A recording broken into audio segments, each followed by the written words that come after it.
మన తండ్రి అయిన దేవుని నుండి ప్రభువైన యేసుక్రీస్తు నుండి కృపా సమాధానం కలుగును గాక. ఆమేన్.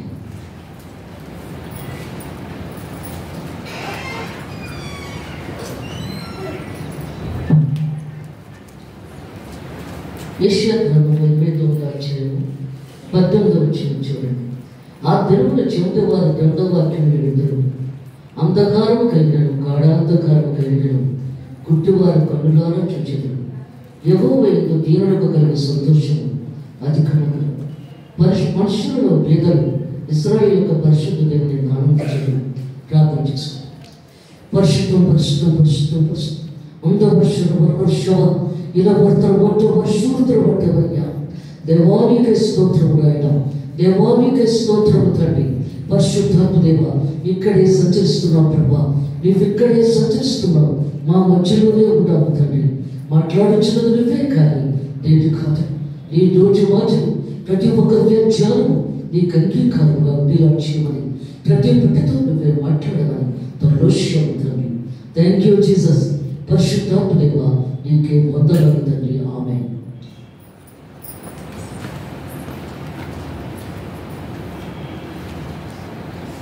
పరిశుద్ధాత్మ దేవుడు ఏమో మాట్లాడుతూ ఉన్నాడంటే, దేవాది దేవుడు సర్వాధికారుల సృష్టికర్త, సర్వోన్నతుల దేవుడు ఆయన. వాక్యమే దేవుడు, దేవుడే వాక్యము. వాక్యము రెండొంచుల గల ఖడ్గం, కీళ్ళలోంచి మురుగులోంచి బయటకు లాగిస్తుంది. అలాంటి వాక్యము మనం ఎంతవరకు చదువుతున్నాం, ఎంతవరకు ధ్యానిస్తున్నాం, ఎంతవరకు స్తుతిస్తున్నాం, ఎంతవరకు ఆరాధిస్తున్నాం, ఎంతవరకు కన్నీటితో ప్రార్థన చేస్తున్నాం, ఎంతవరకు కన్నీటితో గోజాడుతున్నాం. అందుకే దేవుడు మాట్లాడుతున్నాడు.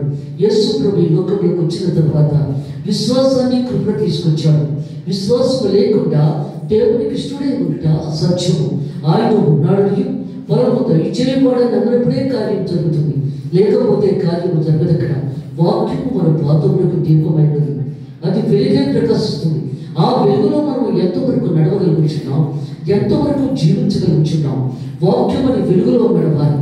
ఆది యందు వాక్యం ఉండను, వాక్యము దేవుని యందు ఉండను, వాక్యము దేవుడే ఉండను. అది సరిగ్గా తోడమే మన మధ్యలో ఉండదు. ఇద్దరు ముగ్గురు ఉన్న దగ్గర నేను ఉంటానని శ్రమించిన దేవుడు ఆయన. అందుకే దేవుడు మాట్లాడుతున్నాడు ఇక్కడ. జీవాధిపతుల దేవుడు, సర్వాధికారుల సృష్టికర్త, సర్వోన్నతుల దేవుడు ఆయన. ఇక్కడ యేసు ప్రభు ఇక్కడ ఒక ఆమె కోసం ఎదురు చూస్తున్నాడు. ఇక్కడ యాకోబు బుద్ధి దగ్గర విశ్రాంతి తీసుకుంటూ ఆమె కోసం ఎదురు చూస్తున్నాడు. అక్కడ దేవుడు ఎదురు చూడవలసిన పని లేదు, మనమే ఎదురు చూడాలి ఆయన కోసం. కానీ ఆయన ఎదురు చూస్తున్నాడు అక్కడ ఆమె కోసం. ఎందుకంటే దేవుని సేవ బలంగా ఉండాలి.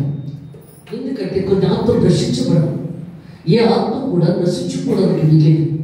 అందువలన దేవుడు అక్కడ ఎదురు చూస్తున్నాడు ఆమె కోసం. ఆమె వచ్చేసింది. ఆమె ఎవరు? పాపాతురాలైన స్త్రీ. అలాంటి ఆమె కోసం ఎదురు చూస్తున్నాడు అక్కడ. అందుకే దేవుడు మాట్లాడుతున్నాడు. ఎందుకంటే ఈ లోకంలో నేను పాపుల కోసం వచ్చాను కానీ నీతిమంతుల కోసం రాలేదు. 99 మంది నీతిమంతుల కంటే ఒక బాబి మారు మనసు పొందితే పరలోక రాజ్యంలో అర్థము కలుగుతున్నాడు దేవుడు అక్కడ. అప్పుడు ఆమె వచ్చింది. అమ్మా, నాకు దాహం వేస్తుంది, నీరు పోయమ్మా అన్నాడు. ఆమెతో ఎలా మాట్లాడాలో మాట్లాడుతున్నాడు దేవుడు అక్కడ. అప్పుడు ఆమె అంటుంది, నీవు ఎవరిని నేను సవరిరాలి కదా, ఎలా పోస్తాను అందక్కడ. పర్వాలేదు పోయమ్మా అన్నాడు. ఎందుకంటే అన్యులతో సహవాసము చేయకుమని ఉన్నది బైబిల్లో. కానీ దేవుడు అందరూ కావాలన్నాడు యేసు ప్రభు. అన్యులే కాదు, ముస్లిమే కాదు, ప్రతి ఒక్కరూ కూడా, హిందువుడే కాదు, క్రైస్తవుడే కాదు, ప్రతి ఒక్కరూ కావాలంటున్నాడు దేవుడే కాదు. అందుకే దేవుడు మాట్లాడుతున్నాడు ఇక్కడ. జీవాధిపతుల దేవుడు, సర్వాధికారుల సృష్టికర్త, సర్వోన్నతుల దేవుడు అయిన ఎదురు చూస్తున్నాడు ఇక్కడ. అదే దేవుడు చెప్తున్నాడు, అందరూ కావాలి నాకు, ప్రతి ఒక్కరు నాకు కావాలంటున్నాడు ఇక్కడ. దేవుడు మధ్యాకాశానికి వచ్చినప్పుడు అక్కడ దేవుడు చూస్తున్నాడు అక్కడ. ఎందుకంటే మనం అనుకుంటున్నాం క్రైస్తవులే లేపబడతారని, కానీ క్రైస్తవులు కాదు, అందరూ ముస్లింలు. ఎందుకంటే అన్ని జనాంగం ప్రతి ఒక్కరు కూడా లేపబడతారు ప్రభు మధ్యాకాశం వచ్చినప్పుడు. అందుకే దేవుడు మాట్లాడుతున్నాడు. దేవుని వాక్యం తెలిసిన వారైతే మంచిగా వెళ్ళిపోతారు దేవునితో కలిసి. తెలియని వారైతే చాలా మంది ఉండిపోతూ ఉంటారు అక్కడ. అందుకే దేవుడు మాట్లాడుతున్నాడు ఇక్కడ. పరలోక రాజ్యంలో కూడా వెళ్ళడానికి దేవుడితో పాటు పరిశుద్ధులందరూ లోపలికి వెళ్ళిపోతారు. తప్పు చేసిన వారు బయట నిలబడిపోతారు. ఆటోమేటిక్గా జడ్జిమెంట్ ఉంటుంది అక్కడ. అందుకే దేవుడు మాట్లాడుతున్నాడు ఇక్కడ కూడా ఏమంటుంది ఇక్కడ, నీ వ్యభిడిని నీ శరీరాన్ని అందక్కడ పర్వాలేదు పోయామా అన్నాడు. పోయినది. అప్పుడు ఆయన అంటున్నాడు అక్కడ, అమ్మా నువ్వు పోసే నీరు దాహము దప్పిక వేస్తుంది. నిజమే కదా, ఈ లోకంలో ఉన్నదంతా కూడా ఇది ఒక పాప లోకం. అందుకే అంటున్నాడు ఇక్కడ ఏదీ లేదు. మనం దేవుళ్ళు ఎక్కువగా ఉన్న రోజున దేవుడితో కలిసి జీవించగలం. అందుకంటున్నాడు కదా, ఏలోక జీవనము కన్నా పరలోక జీవనము గొప్పది అన్నాడు దేవుడు అక్కడ. అంతేకంటున్నాడు దేవుడు ఇక్కడ, పరలోకం అంతా దద్దరిల్లిపోతుంది, గర్భకములు కదిలిపోతున్నాయి. దేవుడు పరిశుద్ధుడు పరిశుద్ధుడు పరిశుద్ధుడని గణపతి గానాలు వినపడుతున్నాయి. కానీ మనం ఎంతవరకు ఆ దేవుడిని స్తుతించగలుగుతున్నాం, ఆరాధించగలుగుతున్నాం? అక్కడ దేవుడితో కలిసి జీవిస్తున్నాం ఈ లోకంలో. అందుకంటున్నాడు ఈ లోక జీవనం గురించి తాపత్రయపడుతున్నాము, కానీ పరలోకం గురించి తాపత్రయపడలేకపోతున్నాము. అందుకే దేవుడు మాట్లాడుతున్నాడు ఇక్కడ, నా దగ్గరికి నువ్వు రావాల్సి ఉన్నది ఒక దినాన్ని తప్పకుండా వస్తావు నువ్వు. కానీ ఈ సిద్ధపాటు ఎలా ఉన్నది, నువ్వు ఎలా దేవుడితో కలిసి జీవిస్తున్నావు? అందుకే దేవుడు మాట్లాడుతున్నాడు ఇక్కడ కూడా దేవుడు అదే సెలవిస్తున్నాడు ఇక్కడ. అప్పుడు ఆమె దేవుడు అంటున్నాడు, నీకు ఇచ్చే నీరు దాహము దప్పిక వేస్తుంది. నేను ఇచ్చే జీవజల మూట అది దాహము కానీ దప్పికమే. అది ఒక ఊరిని నీటి ముఖమే ఉంటుంది. అది ఒక జల, వాక్యమే ఒక జల. అది ప్రవహిస్తుంటుంది, బ్రెయిన్లోంచి బాడీలో వచ్చేస్తుంది ఆ వాక్యం. అందుకే అది ప్రవహిస్తూ ఉంటుంది అక్కడ. అందుకే దేవుడు మాట్లాడుతున్నాడు ఇక్కడ. మరి వాక్యం ఎంతవరకు నువ్వు చదువుతున్నావు? అందుకంటున్నాడు ఆదివారం బైబిల్ తీసుకొని ఆ బైబిల్ని పట్టుకొని వెళ్ళి ఒక మూల పెట్టేస్తాం, మళ్ళీ ఆదివారం వస్తే బైబిల్ పెట్టుకొని వస్తాం. మరి అందులో వాక్యం ఎంతవరకు నువ్వు చదువుతున్నావు? రోజుకి 24 గంటల సమయం దేవుడు ఇస్తున్నాడు. 2.5 గంటలు దేవుడికి ఇవ్వాలి. ఆ 2.5 గంటలు కూడా మనం ఇవ్వలేకపోతున్నాం దేవుడితో కలిసి. అందుకే దేవుడు మాట్లాడుతున్నాడు ఇక్కడ, జీవాధిపతిన దేవుడు, సర్వోధికారుడు, సృష్టికర్త, సర్వోన్నతుల దేవుడు ఆయన. అప్పుడు ఆ వచ్చే తల్లి, అయ్యా నాకు జీవజలం ఒకటి ఇస్తానన్నావు కదా, ఇవ్వవాలని అడుగుతుంది. ఎందుకు? దేవుని మాటలు జీవపు ఊటలు కదా. ఆయన మాట్లాడితే చాలు అట్రాక్షన్ అయిపోతాం. ఆయన వాక్యం మాట్లాడితే చాలు, ఆయన మనతో ఏది మాట్లాడినా ఆయన హత్తుకుపోతాం. మనం అక్కడ ఇలాగే హత్తుకుపోయిన దాము కూడా, ఆ పాపం చేసిన స్త్రీ మారిపోయింది మనిషి.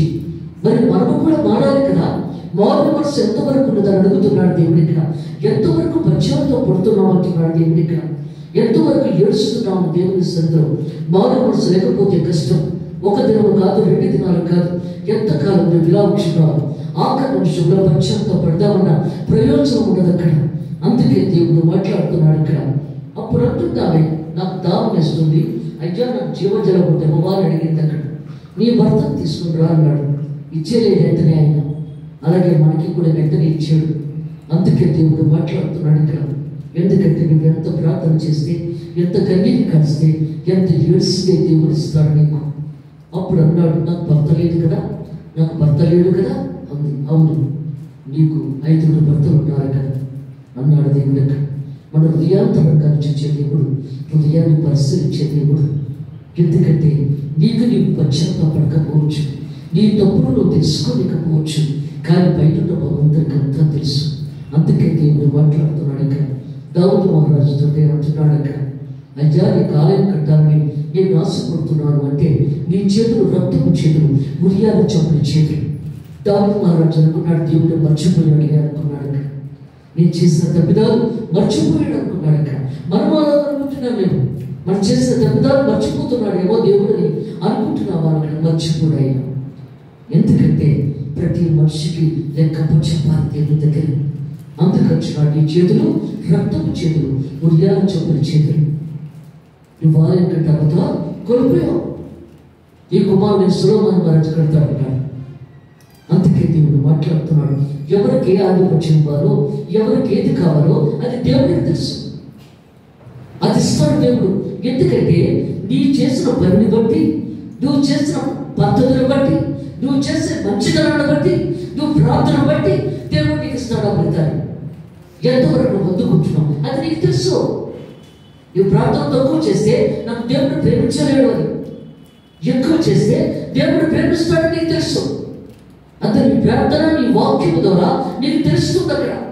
నువ్వేం చేస్తున్నావో నీ మనస్సాక్షి నీకు తెలుసు. ఈ వారం రోజులు నేను ప్రార్థన చేయలేదు, ఈ వారం రోజులు నేను వాక్యం చెప్పలేదు. ఎలాగా దేవుడి దగ్గర ఎలా నిలబడాలి, నేను ఎలా కన్నీరు కంచాలి, ఎలా ఎడవాలి దగ్గర? ఈ వారం రోజులు తప్పులు చేశాను, ఎలాగా? అందుకే పాపం చేసిన స్థితిలో అంటున్నాడు. అందుకే దేవుడు మాట్లాడుతున్నాడు ఇక్కడ, నీ భర్తను తీసుకురా. నాకు భర్త లేడు కదా, 5 భర్తలు ఉన్నారు కదా, నీకు కాళ్ళు మీద ఏడుస్తూ తప్పు చేశాను ప్రభా, క్షమించమని నన్ను ఒప్పుకుంటున్నావా? క్షమించమని నువ్వు ఒప్పుకుంటున్నావా? దేవుడి దగ్గర నీ పాపం ఏదో తెలియపరుస్తున్నావా? ఆయనకి నువ్వేం చేస్తావో నువ్వు చెప్పకపోయినా ఆయనకంతా తెలుసు. అంతేకాదు హృదయాంతరంగా రచించే దేవుడు, హృదయాన్ని పరిశీలించే దేవుడు ఆయనకంతా తెలుసు. నువ్వు చెప్పకపోయినా ఆయనకి తెలుసు, కానీ నువ్వు చెప్పాలి. అక్కడ నువ్వు చేసిన తప్పిదేమో నువ్వు చెప్పాలి. చెప్తే అక్కడ జడ్జిమెంట్ పూర్తవుతుంది. అక్కడ నువ్వు చెప్పకపోతే, నువ్వు నోరు ఇప్పకపోతే అక్కడ ఏం చేయలేడు దేవుడు. అక్కడ నీ నోరు ఇప్పాలి. నువ్వేం చేస్తున్నావో, నువ్వు ఎలా ఉంచున్నావో, నువ్వు నోరు ఇప్పిన రోజునే దేవుడు అక్కడ నీకు మంచి చేస్తాడు. ఇప్పకపోతే కుదరదు. ఇక్కడ నువ్వు నోరు ఇప్పింది కాబట్టి దేవుడు ఇక్కడ జడ్జిమెంట్ ఇచ్చేస్తాడు. ఇక్కడ ఏడుస్తుంది, కన్నీరు కాదు చేస్తుంది. అప్పుడు దేవునికి ఏది నేను చెయ్యాలి, ఆయన మెప్పు పొందాలని మరి 5,000 జనకాలను తీసుకొచ్చింది. దేవుడు 3 రోజులు వాక్యం చెప్పాడు. ఆ జనకానికి 3 రోజులు వాక్యం చెప్పాడు. మరి నువ్వెంతవరకు నీ పాపాలు ఒప్పుకుంటున్నావు? అందుకే దేవుడు మాట్లాడుతున్నాడు. దేవుడు మర్చిపోడండి, మర్చిపోయే దేవుడు కదా ఆయన. అందుకే దేవుడు మాట్లాడుతున్నాడు. ఇక్కడ అబ్రహాం గారు మాట్లాడుతున్నారు. ఇక్కడ ఏం మాట్లాడుతున్నారు? అక్కడ అబ్రహాం గారు సర్వ సృష్టికర్త, సర్వోన్నత దేవుడు అయిన దేవుడితో అంటున్నాడు. అక్కడ అయ్యా, ఒకరిని శరీరంగా ఇచ్చావు, ఒకరికి పక్కటిగా ఇచ్చావు అని ప్రభుతో మాట్లాడుతున్నాడు. అక్కడ తన భార్య ఒకరికే చెప్పింది, సంకల బిడ్డనిచ్చి సంకలో ఎత్తి మీద పుండబెట్టి పంపించేయాలి సారా. కానీ భార్య మాట ఆలకించకుండా దేవుడు నా మాటకు ఒప్పుకుంటాడని ప్రార్థన చేస్తున్నాడు. లోపలికి వెళ్ళి గదిలోకి వెళ్ళి ఒకరు పక్కటిగా ఇచ్చావు, ఒకరు శరీరకంగా ఇచ్చావు. శరీరకంగా నేను ఇవ్వనన్నాడు దేవుడికి. నేను పక్కటిగా ఇస్తున్నాను కానీ శరీరకంగా నేను ఇవ్వను. అది మనుషులు తెచ్చుకుంటారు శరీరకంగా. అందుకన్నాడు శరీరాశ, నేత్రాశ, జీవోటము ఎంతవరకు నువ్వు ఎలా ఉంచున్నావు? అందుకే దేవుడు మాట్లాడుతున్నాడు. నాకు శరీరం కోరికలు అంటే నాకు ఇష్టం ఉండదు. నేను శరీరకంగా నేను ఇవ్వను, నేను పక్కటి గ్రహిస్తాను. నెత్తి మీద గుండె పెట్టి చక్కర బిడ్డనిచ్చి పంపించాడు. నీ భార్య చెప్పినట్లు విన్నావు. అందుకే దేవుడు మాట్లాడుతున్నాడు. ఇక్కడ ఎంతవరకు దేవుడితో కలిసి జీవిస్తున్నాం, ఎంతవరకు ఉంచున్నాం అక్కడ. అందుకే దేవుడు మాట్లాడుతున్నాడు. ఎందుకంటే ఈ తప్పిదం వల్ల అబ్రహాం గారు తప్పిదంగా ఇచ్చాడు దేవుడు. ఇక్కడ అబ్రహాం గారు శారీరకంగా ఇచ్చాము కదా ప్రభు అన్న దానికి అక్కడ దేవుడు జడ్జిమెంట్ ఇవ్వలేదు. అక్కడ తప్పు చేస్తామన్నాడు. అక్కడ నువ్వు తప్పుగా మాట్లాడుతున్నావు అన్నాడు. అక్కడ ఆ మాటకి అబ్రహాం గారు అప్పుడేం చేశాడు? ఈ ఒక్క బిడ్డని నాకు బలిదానం చేయన్నాడు. అక్కడ అలాగే ప్రభు అన్నాడు. ఎందుకంటే శోధన జయించిన వాడి దగ్గర ఆ శోధనకి గెలిచిన వాడి జీవక్రీతం అందుకుంటాడు. శోధిస్తున్నాడు అక్కడ అబ్రహాం గారిని. ఎందుకంటే తప్పు చేస్తాడు. అక్కడ తప్పుగా దేవుడి దగ్గర మాట్లాడాడు. అక్కడ నీ రోజు మాటలు, నీ హృదయజ్ఞానము దేవునికి అంగీకారంగా ఉండాలి. ఇష్టమైన రీతిలో మాట్లాడాలి కానీ తప్పుగా మాట్లాడితే కుదరదు. ఇక్కడ ఆయన ఎవరు? సృష్టికర్త. భక్తితో బొమ్మను చేసి జీవమైన కుదిరిన దేవుడు. అలాంటి దేవుడితో నువ్వు మాట్లాడుతున్నావు అక్కడ. అందుకే దేవుడు మాట్లాడుతున్నాడు. నీ బిడ్డని నాకు బలిదానం చేయి. అలాగే ప్రభా నువ్వే ఇచ్చావు కదా, నువ్వే తీసుకో అని చెప్పి 3 రోజులు ప్రయాణం చేశాడు మొరియా కొండకి. ఎందుకు 3 రోజులు ఎక్కడ చేశాడు? ఆ శోధన భరించడానికి 3 రోజులు కూడా మనసు పీక్కుపోతుంది. ముసలికాలంలో బిడ్డనిచ్చాడు దేవుడు వృద్ధాప్తిలో. ఇప్పుడు ఆ బిడ్డను తీసేసుకుంటానంటున్నాడు. ఎలాగా? ఏం చేయాలి? వేదన అయిపోతుంది మనసంతా. అదే శోధన, అదే బాధ, అదే వేదన. ఎక్కడి నుంచి శోధన రాదు, నీలోనే పెడతాడు దేవుడు. ఎక్కడ 3 రోజులు బాధపడుతూనే ఉన్నాడు. పని వాళ్ళని తీసుకుని వెళ్ళాడు. అప్పుడు కూర్చున్నాడు ఆఖరి నిమిషంలో. ఎందుకంటే ఈ బిడ్డ ద్వారా ఒక జనంగానే ఇస్తానంటున్నాడు కదా నాకు. అలాంటప్పుడు ఎలా చంపేస్తున్నాడు నా బిడ్డని? చెప్పడు కదా, తృప్తి పడుతున్నాడు ఇక్కడ అబ్రహాం గారు. దేవుడి మాటలకి తృప్తి పడుతున్నాడు. అప్పుడు అంటున్నాడు అక్కడ, అప్పుడు పనివాడితో చెప్పాడు, నేను బాబు కూడా బలిదానం చేసి వస్తాం, మీరు ఇక్కడే ఉండండి అన్నాడు.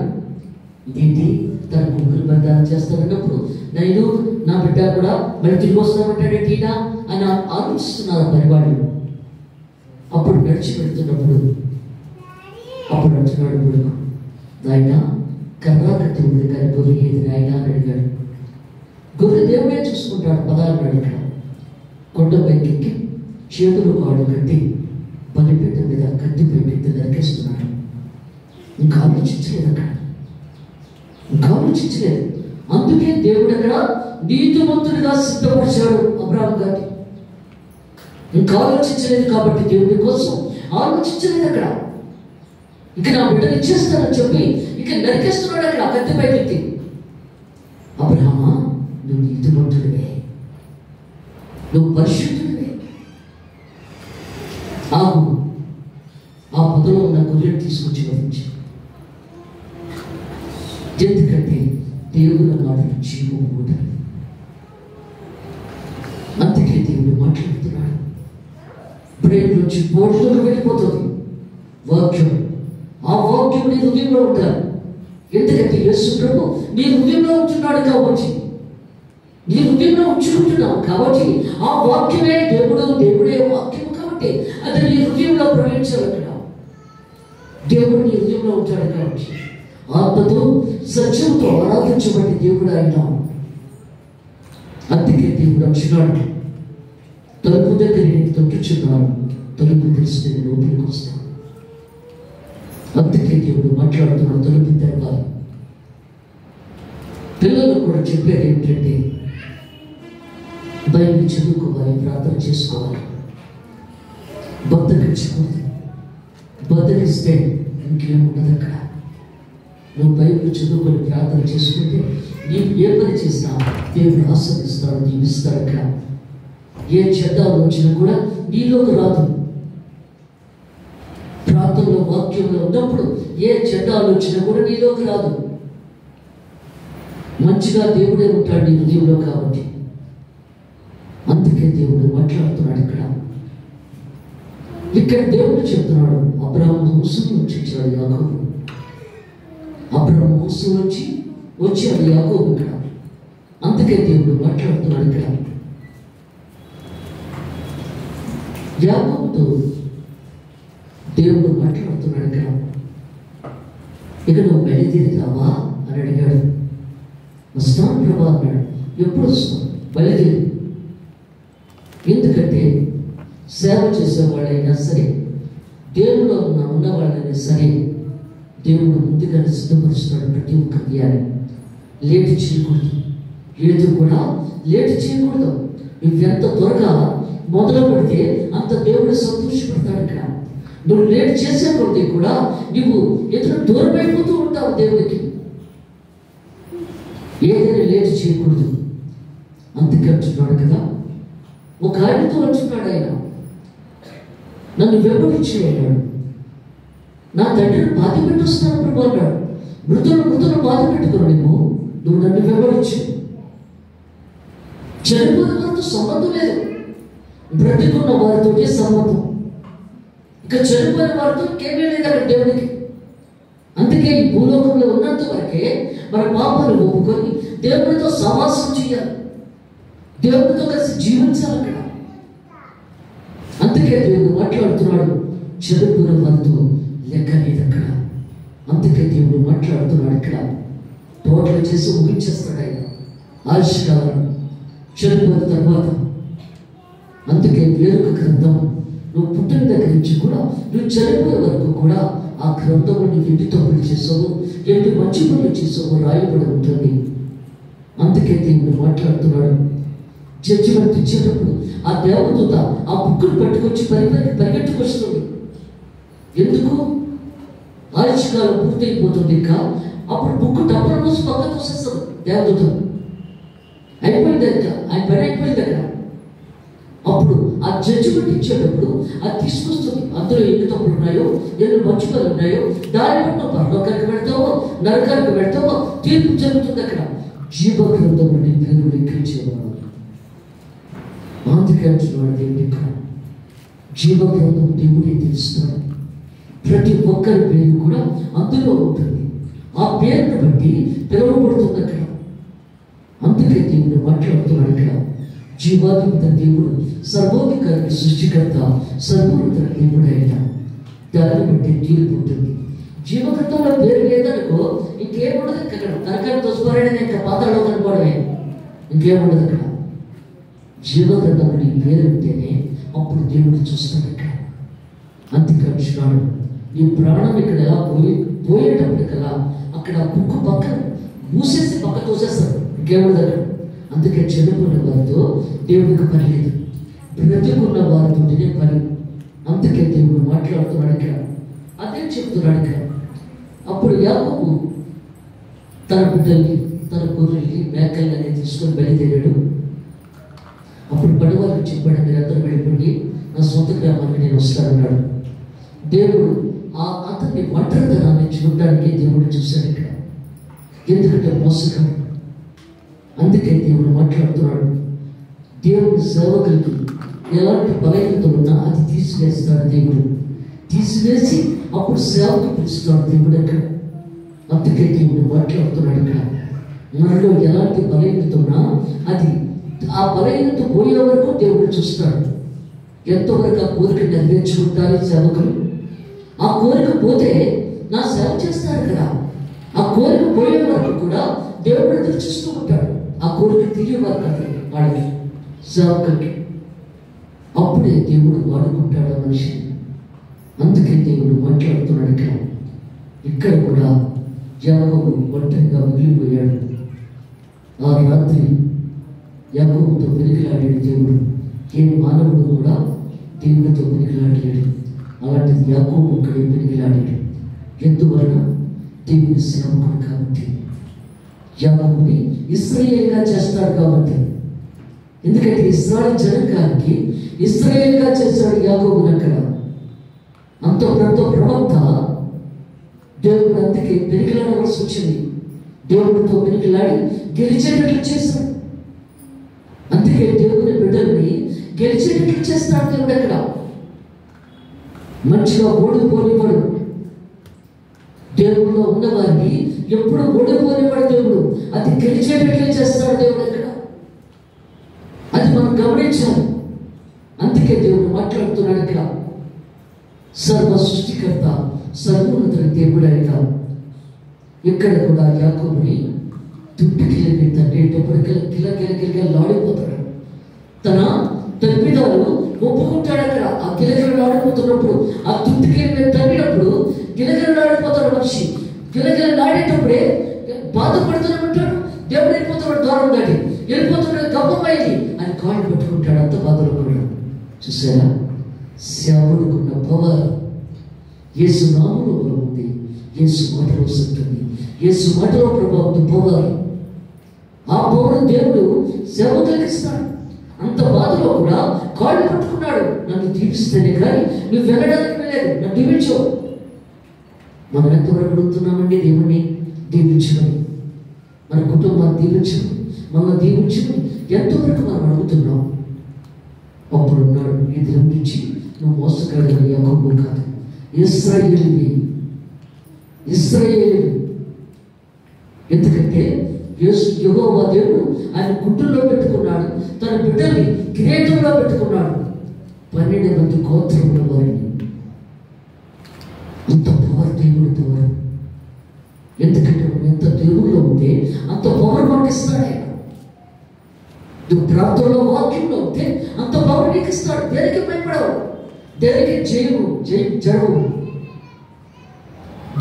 జీవించిన సంగతి ఆయన మనకి ఇస్తున్నాడు. అంతేకాడు కనుక వాక్యం ఏమంటున్నాడు ఇక్కడ యెషయా గ్రంథము 29వ వచనంలో 18వ వచనం, ఆ దినమున చెవిటి వారు దేవుని వాక్యం విందురు. చెవిటి వాళ్ళు దేవుని వాక్యం వింటారట. అంతేకంటున్నాడు. ఒకసారి ఒక గుడ్డివాడు ప్రభు దగ్గరికి వచ్చినప్పుడు అప్పుడు దేవుడు మట్టిలో వేసి కళ్ళుగా పూసి శిలనుకోనిటికెళ్ళి కడుక్కో అన్నాడు దేవుడు అక్కడ. అలాగే ప్రభు అని తొడుగుకుంటూ వెళుతున్నాడు.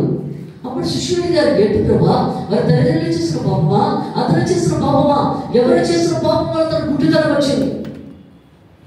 ఎవరు చేసిన పాపము కాదు, దేవుని మహిమ కొరకే వచ్చింది. ఏడు నీటిలో కొనుక్కునేటప్పటికల్లా అతను స్వస్థమైపోయింది. మహిమ పొందే దేవుడు మహిమాకృతానికి చెందుగాక. అంతేకాదు ఇక్కడ అంధకారం కలిగినను గాఢాంధకారం కలిగినను గుడ్డివారు కన్నులారా చూచారు. అంతేకాదు అంధకారం కలిగిన గాఢాంధకారం కలిగిన దేవుడు గుడ్డివారు చూచారు. దేవుడు చూపిస్తాడు, స్వస్థిస్తాడు. అందుకే దేవుడు మాట్లాడుతున్నాడు ఇక్కడ. అప్పుడు నేను సేవ చేసినప్పుడు మా పెద్ద బాబు డెలివరీ అయిన తర్వాత 3 నెలలు నేను సేవకి వెళ్ళలేదు. అప్పుడు ఒక సిస్టర్ ఏమో, అమ్మగారు మీకు స్వస్థవారం ఉంది కాబట్టి 6 వారాలు 7 వారాలు ప్రార్థన పెట్టారు. వాళ్ళ ఇంట్లో కళ్ళు కనపడము, చెవులు కనపడవు. ఆయనకి 7వ వారం మీరు వస్తే చాలు, 6 వారాలు నేను ఇల్లు చేస్తాను, 7వ వారం మీరు వచ్చి ప్రార్థన చేస్తే బాగుంటుంది అని చెప్పి అలాగే వస్తానమ్మా అని చెప్పన్నారు. అన్న తర్వాత మా పాప మా ఈయన అయ్యగారు కూడా వెళ్తున్నారు. నువ్వు వెళ్తే కుదరదు అని చెప్పన్నారు. లేదు నేను వెళ్ళాలి, అందాక చూసుకోండి మీరు బాబుని, నేను వెళ్ళి చేస్తాను తాడి చెట్లు అన్నప్పుడు లేదు కుదరదు అన్నాడు ఆయన. మరుసటి రోజు నేను వెళ్ళాలి, ఆ రాత్రి వెళ్ళొద్దు అన్నారు. వెళ్తే కుదరదని చెప్పి అనేటప్పటికల్లా ప్రార్థన చేస్తున్నాను, ప్రభా ఏంటి సేవకి అలాంటి వెళ్ళిపోతున్నాను నేను అని చెప్పి ప్రార్థన చేస్తున్నప్పుడు ఆ రాత్రి 2 గంటలకి చాలా విడిచి పెట్టేశాడు మా మనడు.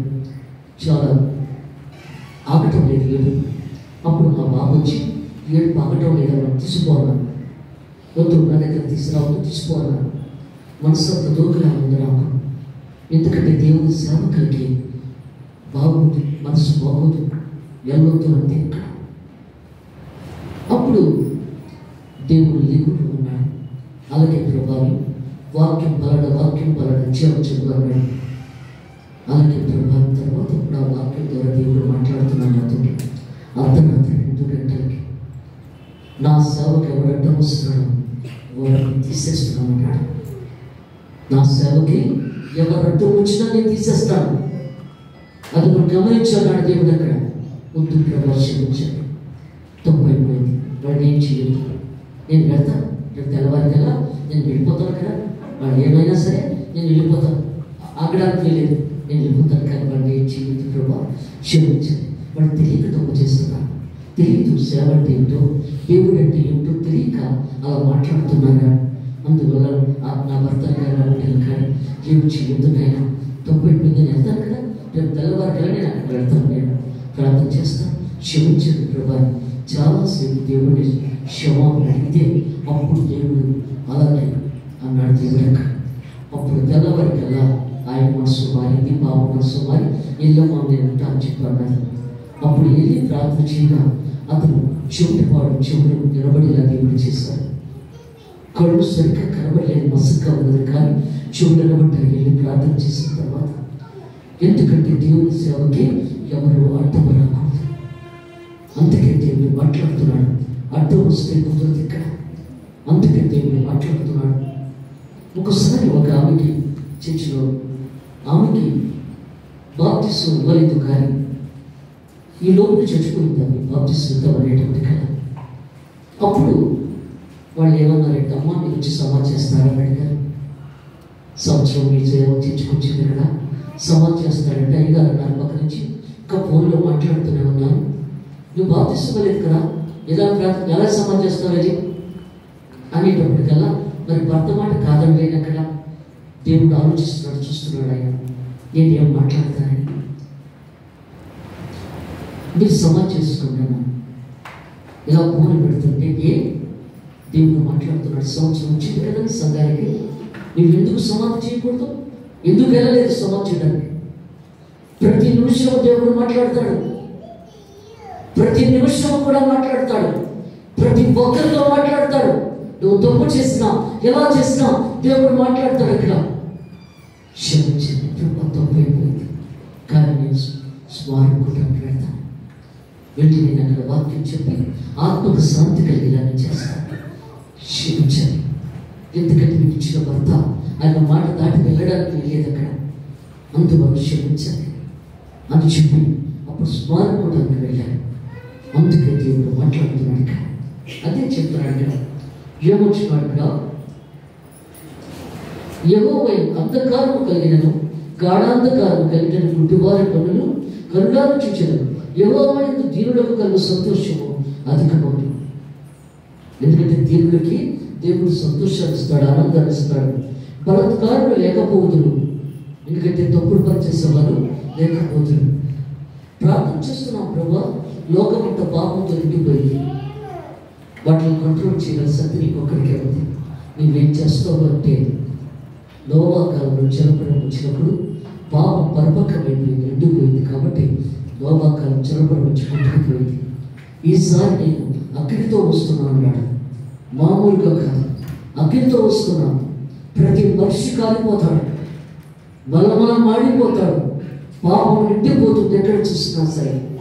అందుకే దేవుడు మాట్లాడుతున్నాడు ఇక్కడ. బలత్కారం లేకపోతును, పరిహాసములు రసించను, కీడుచే ఎత్తించుచు, ఒక వ్యాజము బట్టి ఇతరులను పాపులుగా చేయొచ్చు. ఎందుకంటే నువ్వు నీతిమంతుల ప్రార్థన చెవులు పెట్టాలని ఇస్తాడు. కీడు తలపెట్టే వారి వైపు దేవుడు కన్నులెత్తి కూడా చూడాలి. అందుకని చూడాలి ఇక్కడ. గుమ్మములో తమని గద్దించే వారిని పట్టుకున్న వాళ్ళని ఊరినొప్పించు, మాయ మాటల చేత నీతిమంతుని పడదొరిగే వారు నరకం. అందుకే దేవుడు మాట్లాడుతున్నాడు ఇక్కడ. ఎందుకంటే దేవుడు ఎంతవరకు వచ్చినాము పత్రిక చదవండి. ఎందుకంటే దేవుడు దర్శనం ద్వారా చూపెడుతున్నాడు ప్రతి ఒక్కరికి కూడా. సేవకు వెళ్ళాలని దేవుడు దర్శనం ద్వారా చూపెడుతున్నాడు ఇక్కడ. అందుకే దేవుడు మాట్లాడుతున్నాడు ఇక్కడ. అదే చెప్తున్నాడు ఇక్కడ. ఎందుకంటే మాసియాధోనికి ఇక్కడ అప్పుడు మాసియాధోని దేశిస్తున్నప్పుడు, ఎందుకంటే ఆ ఊరి వెళ్ళి సేవ చేయాలి.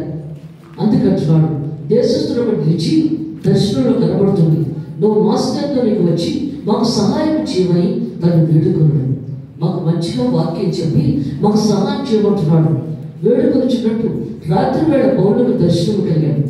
అతనికి ఆ దర్శనం కలిగినప్పుడు వారికి సువార్త ప్రకటించడకే దేవుడు నుండి పిలిచి ఉన్నాడని మేము నిశ్చయించుకొని వెంటనే మాసియాధోనికి బయలుదేరి ప్రయత్నం చేస్తున్నాం. బయలుదేరి మనందరం సేవ చేయడానికి ఇక్కడ దేవుడు మాట్లాడుతున్నాడు. కొన్నేళ్ళ ఇంద్రుడికి వాక్యం చదువుతున్నాడు కానీ అర్థం కాలేదు. అప్పుడు దేవదూత అన్నది, పలానా చర్మకారుడి దగ్గర సిమోను ఉన్నాడు, అతను రమ్మని చెప్పు, ఆయన వాక్యం చెప్తాడని చెప్పగానే ఇద్దరు మనుషులు పంపిస్తాడు. ఈ లోపల పేతురు ఇంటి మీదకి వెళ్ళి ప్రార్థన చేస్తుండగా ఒక దర్శనం దేవుడు చూపెడుతున్నాడు. ఆకాశం నుంచి ఒక బుట్ట కిందకు దిగి వస్తుంది. ఆ బుట్టలో ఈ లోకము జీవజలరాశులు కదులుతూ మెదులుతూ ఉన్నాయి. దేవుడు స్వరం పడుతుంది, వాటిని చెప్పుకొని తిను, వాటిని చెప్పుకొని తిను అంటున్నాడు దేవుడు ఇక్కడ. ప్రభు అపవిత్రమైన నిష్ఠమైనది కదా, ఎలా చెప్పుకొని తింటాను అన్నప్పుడు నేను పవిత్రపరిచి పంపించాను కాబట్టి నువ్వు చెప్పుకొని తిను అన్నాడు దేవుడు ఇక్కడ. అలాగే ప్రభు అన్నాడు ఇక్కడ. ఎందుకంటే అన్ని జనాంగంతో సమాసం చేయకూడదు కదా.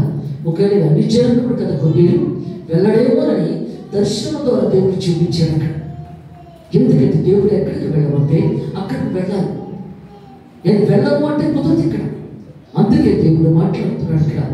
ఇక్కడ కూడా బయలుదేరే మాసియాధోనికి పౌలు శిష్యులందరూ కలిసి, కాబట్టి మేము ద్రోణిని విడిచి వాడికి తిన్నగా సమృద్ధికి ఎక్కను మరునాడు నియోపోలికని అక్కడ నుండి పిలుపుకి వచ్చింది. మాసిదోనియా దేశంలో ఆ ప్రాంతంలో కదా ముఖ్య పట్టణం, అది పెద్ద ఊరనమాట, విశాఖపట్నంలాగా అది ముఖ్య పట్టణం. రోమియా ప్రవసనా స్థానమైనది. మేము కొన్ని దినములు ఆ పట్టణంలో ఉంటుంది, అక్కడ ఉన్నారు కొద్ది దినాలు. ఏం జరుగుతుందని చూస్తామని ఆ ఊరిలో కొద్ది కాలం ఉండి పరిశీలిస్తున్నాడు. అక్కడ పౌలు విశ్రాంతి దినమున గమని దాటి నదీ తీరమున ప్రార్థన జరుగునని అక్కడికి వచ్చి కూర్చుంది. కూడి వచ్చిన స్త్రీతో మాట్లాడుచుంటుంది. ఎందుకంటే ప్రార్థన ఇక్కడ జరుగుతుందండి అంటే అక్కడ వెళ్ళారు శిష్యులందరూ, పౌరులు వెళ్ళారు ప్రార్థనకు వస్తారు.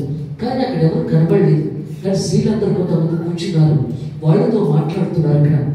అప్పుడు పౌలు వాక్యం చెప్తున్నాడు. అక్కడ వాక్యం చెప్తున్నప్పుడు ఇక్కడ ఏమంటున్నాడు, అప్పుడు లూదియా దైవభక్తిగా ఒక స్త్రీ, అందుకంటున్నాడు దేవుడు ఇక్కడ.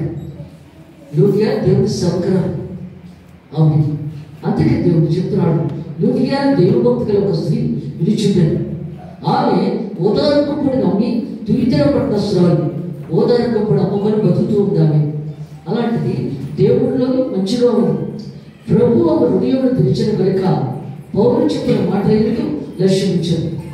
పౌరులు చెప్పిన మాటలకి ఆమె మనసు మారిపోయింది, మంచిగా అయిపోయింది. అక్కడ ఆమెయు ఆమె ఇంటి వారు బాప్తిసం పొందినప్పుడు ఆ కుటుంబం అంతా బాప్తిసం తీసేసుకున్నారు, ఎప్పుడో మారిపోయింది. కానీ ఇప్పుడు పౌరులు శిష్యులు కూడా ఎక్కడెక్కడ ఉంటున్నారో తెలియదు. ఆ ఊరిలో తెలియదు కదా, ఎక్కడో ఉంటున్నారు. వాడు సరైన సదుపాయం లేదు.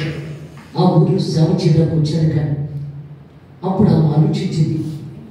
అప్పుడు అంటుంది ఆమె, నేను ప్రభువునందు విశ్వాసం గలదారని మీరు ఎంచితే, అంటే నేను దేవుడి సేవకురాలి, దేవుడి ప్రాంతంలో ఎక్కువ ఉంటారని మీరు అనుకుంటే నా ఇంటికి వచ్చి నా ఇంటికి రండి, నేను స్థాపిస్తాను. ఎందుకంటే ఎక్కడో మీరు ఉండవసరం లేదు. నా ఇంటికి రండి, నేను దేవుడి బిడ్డనని మీరు నమ్మితే నేను నా ఇంటికి వచ్చినట్టు అని బ్రతుకులాడుతుంది, ప్రాధీపడుతుంది రమ్మని. అందుకంటున్నాడు వేడుకొని మమ్మల్ని బలవంతం వచ్చేసాను. అందుకే దేవుడు మాట్లాడుతున్నాడు. ఇక్కడ దేవుని మాటలు జీవము ఉంటాడు. అందుకంటున్నాడు ఇక్కడ యోహాను సువార్త వచ్చి ఇక్కడ సువార్తలో దేవుడు చెప్తున్నాడు. యోహాను సువార్త ఎక్కువ దేవుడు యేసుతో మాట్లాడతాడు. యోహాను సువార్త అంతా కూడా అందుకే దేవుడు మాట్లాడుతున్నాడు కదా ఇక్కడ. ఎందుకంటే యేసు ప్రభు దగ్గర 4 కెరూబులు ఉంటాయి. యెహోవా దేవుని దగ్గర 2 కెరూబులు అంటే దేవదూతలు 6 రెక్కలతో ఉంటాయి. 2 రెక్కలతో కళ్ళు కప్పుంచుకొని, 2 రెక్కలతో కాళ్ళు కప్పుంచుకొని, 2 రెక్కలతో ఎదుర్చుకుంది. ఎందుకంటే దేవుడు యేసు ప్రభు మనుషులతో సహవాసం ఎక్కువ ఆయనకి. అందుకు 4 కెరూబులు ఉన్నాయి ఇక్కడ. అప్పుడు ఇక్కడ ఒక కెరూబు సింహం ముఖం ఉంటుంది. ఎందుకంటే యేసు ప్రభు పుట్టినడు నర్తేశ్వరుడు సమకర్చన గాండ్రిస్తాడు ఆయన. ఎందుకంటే ఆయన మనిషి మారిపోతుంటాడు. ఒక్కోసారి మనుషులు చేసిన పాపాలను బట్టి, మనుషులు చేసిన మంచితనాలను బట్టి ఆయన మారిపోతూ ఉంటాడు. అక్కడ సమకర్చన నర్తేశ్వరుడు. రెండోది తోడముఖం వంటిది మార్కు సువార్త. సాధు చెబుతూ యోహాను తేలి త్రాగి విడుదల జీవిస్తున్నాడు, భోజనంలో పాపం ఉన్నదని. మూడవది లూకా సువార్త మనిషి ముఖం వంటిది, మనిషి స్వార్థం. అందుకంటాడు కదా ధనవంతుడు చిన్న గుణాంశాలు అందరూ కొట్టి పెద్ద గుణాంశాలు కట్టి దాని మీద దాల్చి బస్తాలు వేసేసి ఆ రాత్రి చక్కగా భోంచేసి పడుకొని దేవుడితో మొదలు పెడుతున్నాడు. తండ్రి, ఈ లోకంలో వచ్చినప్పుడు దేవుడు తన ప్రాణంతో చెప్పుకుంటున్నాడు. దేవుడితో మాట్లాడలేదు, తన ప్రాణంతో చెప్తున్నాడు. బ్రహ్మ, కొన్ని సంవత్సరాలు తప్పుడు ఆస్తి సమకూర్చి పెట్టాము, దినము ద్రోహము సుఖించు. ఎంతలో సుఖ పెడతావు? ఈ శరీరాన్ని ఎంతలో సుఖ పెడతావు?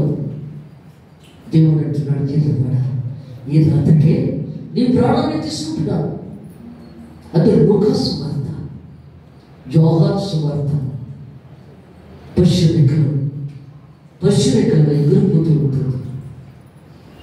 అంతేకంటాడు యేసు ప్రభు 40 రోజులు ఇక్కడే సంచరించి అప్పుడు తన శిష్యులతో చెప్తున్నాడు, నేను పరమునికి వెళ్ళిపోతున్నాను.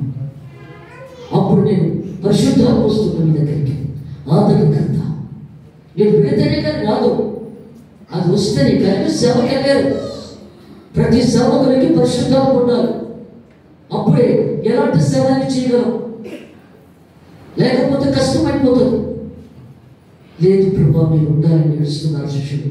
లేదు నేను ఉంటాను, నేను వెళ్ళి ఆదరణకర్త భావిస్తానని ఆయన మేఘాల నుంచి పుష్యరేఖలు ఎగిరిపోయాడు ఆయన.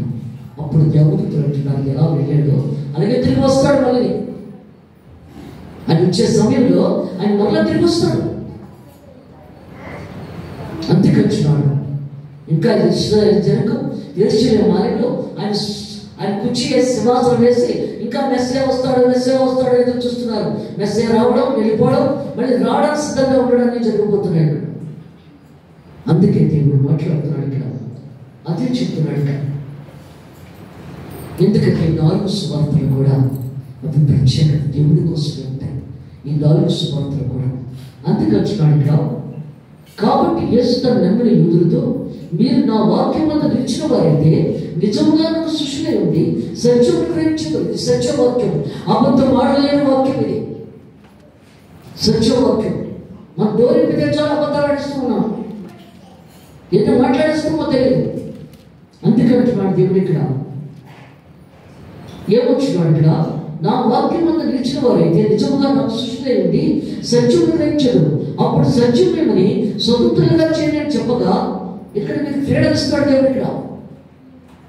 చెప్పగా వాళ్ళు మేము అబ్రాహాము సంతానం, మేము ఎన్నడూ ఎవరికి దాసులమే ఉండలేదా. అబ్రాహాము సంతానం అంటే యెహోవా దేవుడు,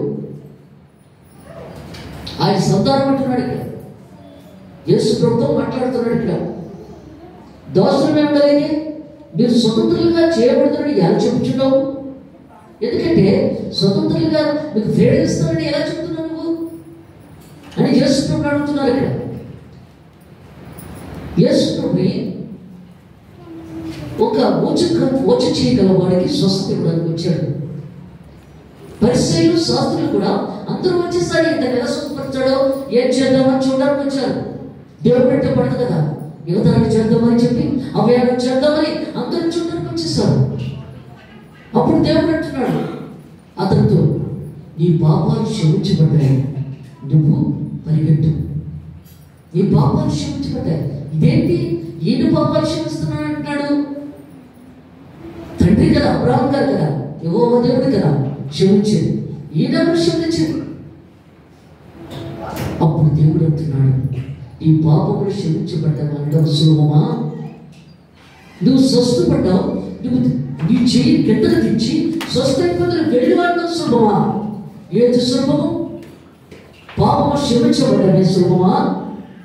ఎందుకంటే నాకు అధికారం ఉంది, నాకు తండ్రి నాకు అధికారం ఇచ్చాడు నా పాపాలు క్షమించడానికి.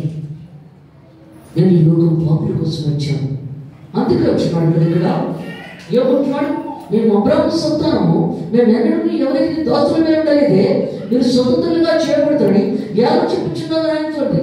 అందుకేసు పాపము చేయని ప్రతి వాడును పాపములకు దాసులని మీతో నిశ్చయంగా చెప్పుచున్నాను.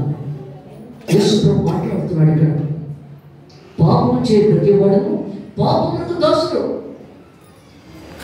పాపం చేసిన ప్రతి మనిషి కూడా పాపానికి దాసుడైపోతాడట. అందులోంచి విడుదల రాలేదు. నువ్వు దేవునికి దాసుడువా, సాధారణ దాసుడువా, ఎవరికి దాసుడు? అందుకే అంటున్నాడు దేవుడు. యేసు ప్రభు మాట్లాడుతున్నాడు ఇక్కడ, అదే చెప్తున్నాడు ఇక్కడ. యేసు పాపము చేయ ప్రతి వాడును పాపములకు దాసుడని వీటి నిశ్చయంగా చెప్పుచున్నాను. దాసుడు ఎల్లప్పుడూ ఇంటిలో నివాసము చేయుడు, కుమారుడు ఎల్లప్పుడూ నివాసము చేయుడు. కుమారుడు స్వతంత్రంగా చేసినాడా? ఎందుకంటే యేసు ప్రభు తన రక్తము ద్వారా, తన అమూల్యమైన రక్తము చేత వెలబెట్టి కొనుక్కున్నాడు. మన శరీరాన్ని ఆత్మను కూడా వెలబెట్టి కొనుక్కున్నాడు. అందుకే ఫ్రీడమ్ దేవుడు ఇస్తున్నాడు మనకి. చేసినాడుగా నేను నిజంగా స్వతంత్రుడు ఏంటి అందుకంటున్నాడు. ఎందుకంటే దేవుడు మనకి ఫ్రీడమ్ ఇస్తున్నాడు. మనం దేవుళ్ళలో మనం వచ్చినాం, దేవుడి సన్నిధిలో కంటి కంచెలు వచ్చినాం. దేవుడు మనకి మంచిగానే చేస్తాడు. ప్రార్థన తక్కువ చేయకండి. అందుకంటున్నాడు, ప్రార్థన ఇప్పుడు కూడా తక్కువ చేసుకోకండి. ఎవరు రాష్ట్ర వాక్యం వాళ్ళది, భర్తది భర్తదే, భార్యది భార్యదే, బిడ్డది బిడ్డది. ఎవరు ఎక్కువ దేవుల్లో ఉంటే వాళ్ళు ఎక్కువగా దేవుడితో కలిసి జీవించగలరు. నా భార్య ప్రార్థన చేయలేదు, నేను ఎందుకు చేయాలి, నేను చేయక్కర్లేదేమో అని చెప్పి అనుకుంటే నశించిపోతాం. అందుకంటున్నాడు, ఎవరికి వాళ్ళ ప్రాంతంలో ఎక్కువ ఉన్నది వచ్చినా దేవుడు మంచిగా చేస్తాడు. బిడ్డలు కూడా ప్రార్థనలో ఉంటారు. అందుకంటున్నాడు, నువ్వు బయటకు వెళ్ళినప్పుడు నీ మమ్మీ చేత ప్రార్థన చేయించుకొని బయటకు వెళ్ళాలి. నువ్వు కూడా ఒక్కోసారి నీ మమ్మీ లేకపోతే నువ్వు ప్రార్థన చేసుకొని బయటకు వెళ్ళాలి. అందుకే దేవుడు మాట్లాడుతున్నాడు. సెల్లు, టీవీలు అవి కాదు. అందుకంటున్నాడు అక్కడ. దానివల్ల నీకు ఉపయోగం ఉండదు, ఏమీ జరగదు అక్కడ. అందుకే సాధన గర్జించబడి సంచారం చేస్తారు. అందుకే జాగ్రత్తగా వ్యవహరించాలి. యూత్ పిల్లలు, యవనస్తులైన పిల్లలు చెప్పేది ఏమిటంటే సెలవు అవి కాదు. సెలవు చాలా సాదా చెప్తుంది కదా, నేను ఎందుకే సెలవు ఇచ్చాను. అందులో అన్నీ కూడా ఉంటాయి. అందువల్ల జాగ్రత్తగా, ఎందుకంటే కుటుంబాలను కంపల్సరిగా చేసుకోవాలి. భర్త, భార్య, బిడ్డలు. భర్త ప్రార్థన చేస్తే బిడ్డ ప్రార్థన చేయాలి. తల్లి వాక్యం చదివితే బిడ్డ వాక్యం చదవాలి. అప్పుడే కార్యం జరిగిస్తాడు. అందుకే దేవుడు మాట్లాడుతున్నాడు. అందువల్ల పిల్లలందరూ కూడా ఏంటంటే జాగ్రత్తగా ఎవరించి వచ్చినా కుటుంబం బాగుంటుంది, మనం బాగుంటాం. దేవుని ఆశీర్వాదాలు కూడా మనం పొందడానికి అవకాశం కలుగుతుంది. దేవుని పరిశుద్ధ వాక్యం దీవించడం కావాలి.